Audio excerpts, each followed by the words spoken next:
Hi, my name is Jake Glasscock, and I'm here with former Louisville University basketball player. And tell us a little about yourself, David. Like Jake said, I just graduated this past spring from the University of Louisville. I was a SPAD major, which is sports administration. Sports has always been a big part of my life. I played basketball for all 4 years. My junior year, I started off as a walk-on, and junior year I turned into receiving a scholarship.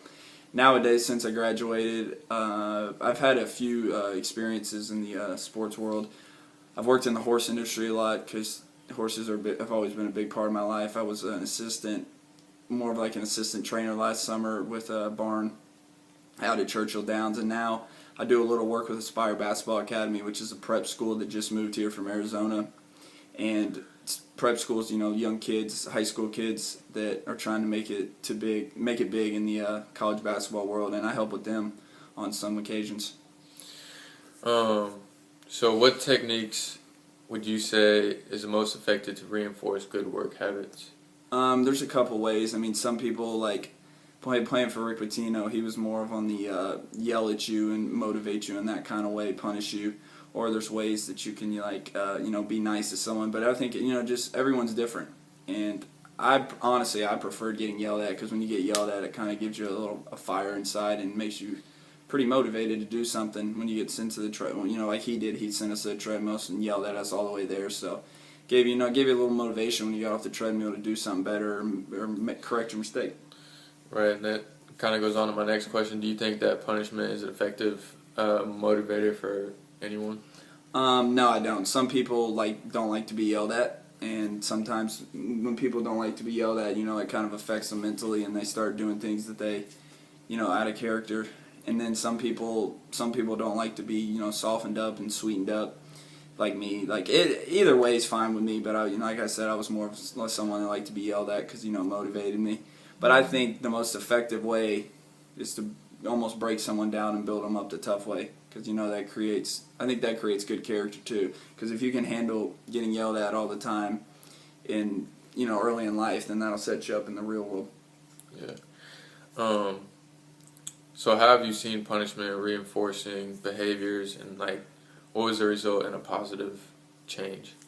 It's almost like, I keep going back to the college basketball experience. It's almost like when you're a kid and you're growing up, and your mom always yells at you because she wants you to do something.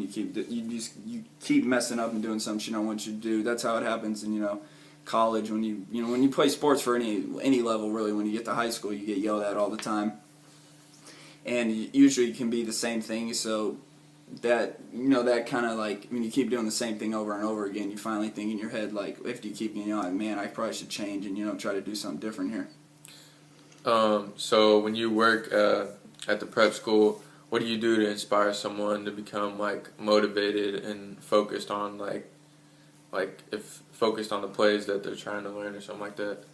Just when you're working with high school kids, a lot of kids in that age have egos because they're all coming together from random parts of the country. Some are from Arizona, some are from New York. They're all coming in, and you gotta get rid of their egos in a way, and you have to motivate them in ways that they can understand things, because they're all when you go to a prep school, when you're at a local high school in your town, you're the best player on the team. You get to do whatever you want. But when you come to prep school, everybody's just as good as you. It's almost like college. Everybody's almost just as talented as you, and you have to build cohesiveness, and you have to motivate them.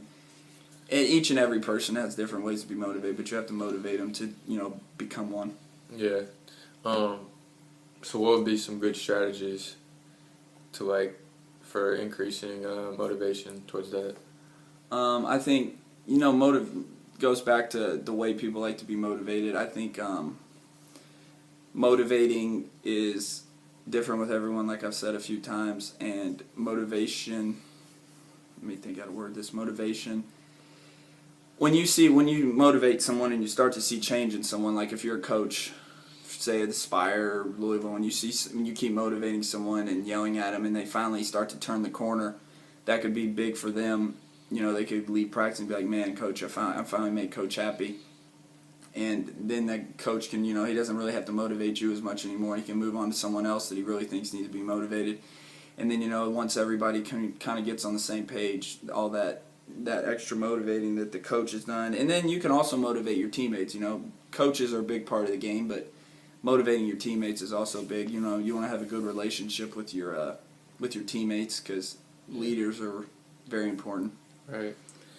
All right. Well, tell us about a time when you were intrinsically motivated and what that meant to you. We'll talk about when I played at Louisville. We had a really crazy weight coach, strength and conditioning coach, and every day we would go in there in the summer, every day in the season, and we would work hard, very hard. But we all had our own goal sheet, and I think goals are like I think it's the biggest motivation for me personally. A lot of people in these days is making a goal sheet and trying to accomplish your goal, and that's how we pretty much worked at Louisville. The goal sheet, we all had our own goals. Now I didn't have to obviously try to lift 380 pounds like some people. Everybody had their own standards, and once you accomplished that goal, you had to move on to the next, and it was that was a good way to be motivated. And he was Coach G was his name, and he's about as good as a motivator I've ever been around. He would get in your face while you're lifting, spit on you, yell at you, and just to get you to get a goal done, because off the court he was the nicest guy. But that really helped me and a lot of my other teammates, gain weight and accomplish the goals, not just for the strength, because when you get stronger, obviously that helps out on the court. Right. So, what do you feel are benefits of performance feedback, like getting it from a coach or even a teammate? Obviously, when it's like when you take a test and you studied all week and you get a good grade on it, it's just like that with getting feedback from a coach, because the coach recruits you to do certain things, but then you try to improve on other things. And when you get positive feedback and things that not just that you're good at, but other things that you start to improve on, then the coach starts to get more trust in you, and then that carries a deeper little relationship with not just your coach, but then your teammates are like, well, he's doing something he's not really comfortable doing, he's getting better at it, and then they might become more intrinsically motivated to do that. Yeah. Okay, so in which ways do you give motivational feedback to the athletes that you're helping, say at the at Aspire? Yeah, Aspire Prep School, or even like if a kid comes up to you because you're known locally. Yeah, I'm not really a super vocal person, so I'm kind of more of I'm not the guy who'll scream and yell at you and go over and try to embarrass you. I'll just kind of walk over to a kid and be like, you need to do this better.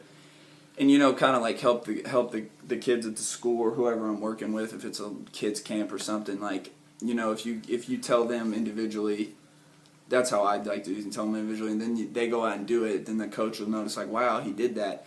I wonder like why he did that. So then you just try to help kids. Like I'm almost like a behind the scenes motivator, because these high school kids, obviously some are going to be more talented than I was when they get to college. But I've been there and I've done that, so I know everything what it takes to work hard and get where you want to be, pretty much. Yeah. This is kind of off topic, or not off topic, but it's kind of a question not on the paper. But do you think coming from you as a University of Louisville basketball player, do you think that helps them, like seeing that because you already played in college and stuff like that? Yeah, definitely. And I think they realize like, wow, he's done that. He's played for one of the toughest coaches in Patino for 4 years, and one of the greatest coaches ever. Only guy to ever take three Final Fours, 3 different schools to a Final Four. Yeah. And there's other guys like Luke Hancock, who won Final Four MVP in 2013 when Louisville won the national championship, to come in and help. And I think the guys, like, it creates positive energy when people like that have been there before, and then the players can come up and talk to us and ask us questions about, hey man, what's it take to do this, that, because we've been there before. So tell us about a time when you had to create positive motivation and what you did to create it. Ooh. Like I said a minute ago, I'm not really the most vocal, out loud person. I am if it's just me and you and a couple people. I'm not the type person to, yell and do all that type motivation. But I would say, when I was a senior at Louisville, I became a lot more vocal, like within the team. And after losses, I'd been there before. Coach, throws clipboards, freaks out, like the season's over if we lose one game. soon. I just kind of had to bring people together and teach them, understand that that's his way of motivating us. Not only to not lose again, but practice better tomorrow, work on the things we need to do, and that was pretty much his way of motivation. So I kind of had to motivate the rest of the team not to get down and just help them understand that what he's doing is just to make us better. All right. Well, I appreciate it, man. Thank you.